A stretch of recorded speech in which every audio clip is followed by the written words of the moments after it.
Good morning! Kape muna tayo.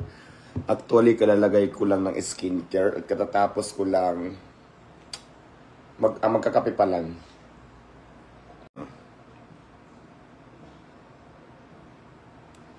Kumusta naman ang Kumusta naman ang inyong mga tulog? Ayan, pag-usapan lang natin yung baklang na pagkamalang babae sa Dubai, kaya diniport. Diyos ko, alam mo ba hindi ka mukhang babae? Ito, natok tayo. Diyos ko. Alam naman natin lahat yung mukhang babae at mukhang lalaki, no? Hindi naman tayo bago dyan. Hindi ako against sa mga transgender community sa kasamahan natin sa LGBTQI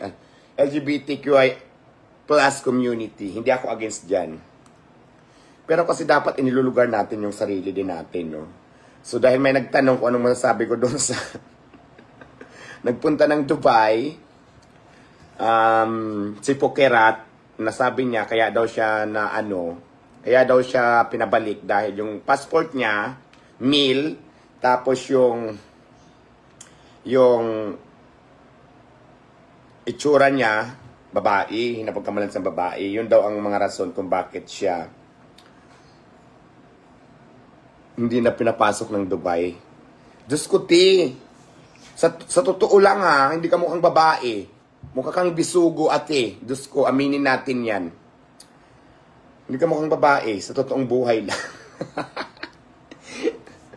Pero hindi naman pala yun ang reason. Kasi mas naniniwala kasi ako sa sinabi ni Queen Hera na naging si bakla, naging maligalig, parang sinasabihan na hindi sumusunod. Iba kasi yung kultura sa ibang bansa kumpara dito sa Pilipinas. Dito walang pakialam, di ba? Parang walang pakialaman tayo dito. So, dapat sumunod ka na lang sa mga patakaran. Wala ka kasi sa Pilipinas.